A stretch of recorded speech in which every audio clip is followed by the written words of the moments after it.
क्या आपने कभी गौर किया है, जैसे ही आप नहाने जाते हैं, अचानक पेशाब का दबाव बढ़ जाता है। कभी ऐसा लगता है कि अभी तक कुछ नहीं था, लेकिन जैसे ही पानी शरीर को छूता है, पेशाब की इच्छा जाग जाती है। क्या यह बस एक संयोग है, या इसके पीछे कोई खास वजह छुपी है? जिंदगी में कोई भी घटना बस यूं ही नहीं होती। हर छोटी छोटी चीज के पीछे कोई ना कोई वजह होती है। अब सवाल यह उठता है कि नहाते वक्त हमें पेशाब क्यों आती है? क्या यह हमारे शरीर की कोई कमजोरी है? क्या यह किसी बीमारी का संकेत है?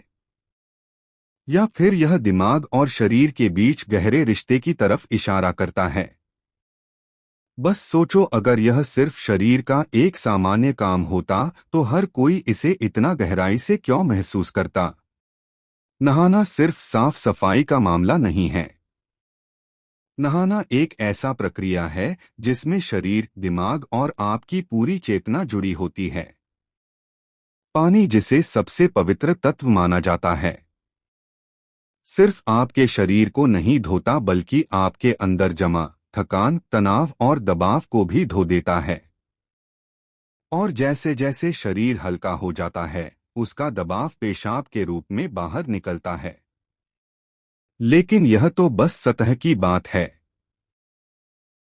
असली कहानी इससे कहीं गहरी है, क्योंकि शरीर का हर अनुभव मन का भी अनुभव होता है, और मन का हर अनुभव शरीर में उतरता है।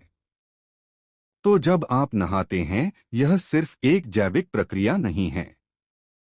यह आपके मन और शरीर के बीच एक बातचीत है। अब सोचो, जब पानी तुम्हारे शरीर को छूता है तो क्या होता है? तुम्हारी त्वचा के हर रोम छिद्र में हलचल मच जाती है। तंत्रिका तंत्र सक्रिय हो जाता है। ठंडक या गर्म पानी का एहसास दिमाग को यह बताता है कि शरीर को कुछ छोड़ने की जरूरत है, और उसका पहला तरीका पेशाब करना होता है। लेकिन यह पूरी सच्चाई नहीं है, क्योंकि अगर यह सिर्फ ठंडे पानी का असर होता तो फिर जब हम गर्म पानी से नहाते हैं तो यह क्यों होता? अगर यह सिर्फ मूत्राशय की वजह से होता तो नहाने से पहले यह क्यों नहीं होता, और पानी गिरते ही अचानक क्यों होता है? यही वह राज है जो लोगों को हैरान कर देता है। जैसे ही आप नहाना शुरू करते हैं, शरीर आराम की स्थिति में चला जाता है। और जैसे ही शरीर आराम करता है, सबसे पहले वह दबाव को रिलीज कर देता है। यह दबाव कभी पेशाब के रूप में दिखता है, कभी गहरी सांसों में, और कभी थकान के एहसास में। इंसान तब तक दबाव में रहता है जब तक वह खुद को छोड़ना नहीं सीखता। नहाना, पानी में डूबना, यह सब काम इसलिए अच्छे लगते हैं क्योंकि यह आपके अंदर के बोझ को हटा देते हैं। बस याद करो कि कभी गर्मी में जब तुम ठंडे पानी से नहाने बैठते हो तो पहला छींटा ही पूरा शरीर एक झटका महसूस करता है। उस झटके में शरीर कुछ देर के लिए नियंत्रण खो बैठता है, और नियंत्रण खोने से इच्छा पैदा होती है। अब आप सोचेंगे कि क्या यह हर किसी के साथ होता है? हाँ, लगभग हर किसी ने कभी ना कभी इसे महसूस किया होता है। लेकिन फर्क यह है कि कुछ लोग इसे सामान्य समझकर भूल जाते हैं, और कुछ इसके पीछे छुपे राज की तलाश शुरू कर देते हैं, और जो तलाश शुरू करता है वह जिंदगी के असली ज्ञान के करीब पहुंच जाता है। क्योंकि यहाँ एक नाजुक बात छुपी है। पानी और पेशाब दोनों एक ही तत्व से बने होते हैं। जब जब पानी बाहर से शरीर को छूता है तो शरीर के अंदर पानी का तत्व भी प्रतिक्रिया करता है। यही प्रकृति का संतुलन है। यह एक अनुनाद है। शरीर और प्रकृति के बीच रिश्ता आईने जैसा होता है। जो कुछ बाहर होता है वह अंदर भी परिलक्षित होता है। तो जब बाहर का पानी तुम्हारे शरीर से मिलता है तो अंदर का पानी यानी पेशाब भी बाहर आने को बेचैन हो जाता है। लेकिन अब सवाल उठता है, क्या यह सिर्फ पानी और मूत्राशय की बात है या इसके पीछे कुछ और भी है? क्या यह किसी कमजोरी का संकेत है? क्या यह किसी बीमारी का शुरुआती लक्षण है? या बस मन और शरीर के बीच की एक बातचीत है? यहीं से हमारी यात्रा शुरू होती है, शरीर के विज्ञान से लेकर आध्यात्मिक दृष्टि तक, क्योंकि अगर हम इसे बिना समझे सामान्य कहकर नजरअंदाज कर देंगे तो हम जीवन के एक बहुत बड़े संकेत को खो देंगे। तो चलिए अब इस रहस्य को और गहराई से समझते हैं। हर बार जब तुम कुछ छोड़ते हो, कुछ रिहा करते हो, तो वह तुम्हारे बोझ से आजादी देता है। लेकिन ध्यान रखना, यह सफर आसान नहीं होगा, क्योंकि जो दिखता है वह सच नहीं होता और जो नहीं दिखता वो गहरा सच होता है।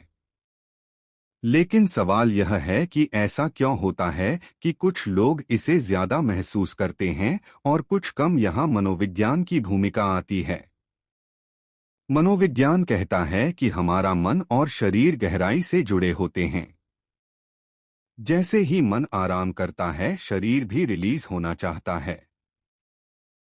इसे कैथार्सिस कहते हैं। सोचो, जब तुम रोते हो तो कैसा महसूस करते हो?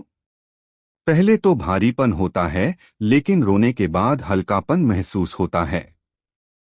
बिल्कुल ऐसा ही होता है। पेशाब आने में भी ऐसा होता है। यह एक तरह की साफ सफाई है, और नहाना भी ऐसी ही एक प्रक्रिया है जो आराम और तरोताजगी दोनों को जगाती है। इंसान लगातार दबावों के नीचे रहता है। तनाव, इच्छाएं, डर, गुस्सा, चाहत सब अंदर जमा रहते हैं।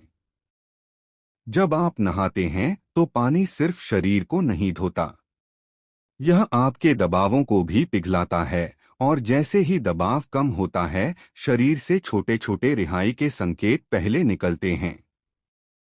मतलब पेशाब आने की इच्छा सिर्फ जैविक नहीं है, बल्कि मनोवैज्ञानिक भी है।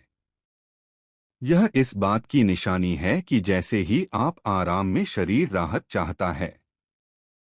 पानी सिर्फ शरीर को साफ नहीं करता, यह आपके अवचेतन तक पहुंचता है, क्योंकि पानी का अस्तित्व बहुत गहरा है। आप मां के गर्भ में पानी से घिरे हुए पैदा हुए थे। आपके पहले अनुभव पानी से जुड़े होते हैं। इसलिए जब भी पानी आपको छूता है, आपका अवचेतन सक्रिय हो जाता है। इसीलिए नहाना इतना सुखद लगता है। इसीलिए पानी में डूबना, किसी झील या समुंदर के किनारे बैठना इतना आरामदायक होता है। और इसीलिए जब भी शरीर पानी से टच करता है तो वह तुरंत राहत चाहता है, क्योंकि यह उसकी सबसे पहली अनुभूति होती है। हर बार जब पानी तुम्हें छूता है तो गर्भाशय का अनुभव वापस आ जाता है। गर्भ में तुम पूरी तरह आराम में थे। कोई तनाव नहीं, कोई दबाव नहीं। पानी का माहौल और राहत पाने का एहसास ही वजह है कि नहाते वक्त पेशाब आना स्वाभाविक होता है। लेकिन अब एक सवाल बचता है, क्या नहाते वक्त पेशाब आने की इच्छा सिर्फ एक सामान्य रिफ्लेक्स है, या यह किसी बीमारी का संकेत भी हो सकता है? विज्ञान मानता है कि अगर यह बहुत बार होता है, बहुत ज्यादा तलब होती है, या आप इसे कंट्रोल नहीं कर पाते, तो यह ओवर एक्टिव ब्लैडर या किसी और मेडिकल कंडीशन का संकेत हो सकता है। लेकिन अगर यह कभी कभार होता है तो यह बिल्कुल नेचुरल है, बिल्कुल सामान्य है।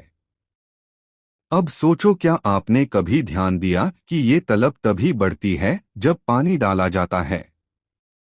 मतलब यहाँ ट्रिगर पानी है, और पानी सिर्फ शरीर को नहीं छूता बल्कि दिमाग और सबकॉन्शियस को भी। तो असली सवाल यह है कि क्या आप इसे बस एक प्रॉब्लम मानकर नजरअंदाज कर देंगे, या इसे एक संकेत के रूप में लेंगे कि दोनों शरीर और मन को आराम चाहिए, हल्कापन चाहिए, आजादी चाहिए। हर तरह की रिहाई सिर्फ जैविक नहीं होती, यह आध्यात्मिक भी होती है। आपको छोटे छोटे रिहाई के मौके दिए गए हैं ताकि आप एक बड़े रिहाई की तरफ बढ़ सके। पेशाब, आंसू, हंसी यह छोटे रिहाई के तरीके हैं, लेकिन ध्यान सबसे बड़ी रिहाई है। मतलब अगर आप समझ पाओ कि इच्छा क्यों आती है, तो यह सिर्फ एक शारीरिक अनुभव नहीं रहेगी बल्कि ध्यान की तरफ एक कदम बनेगी। चलो अब नाम जप करते हैं राधा रानी का, तो मेरे साथ बोलेंगे। राधे राधे, जय राधा रानी की जय, राधा रानी की जय, राधा रानी।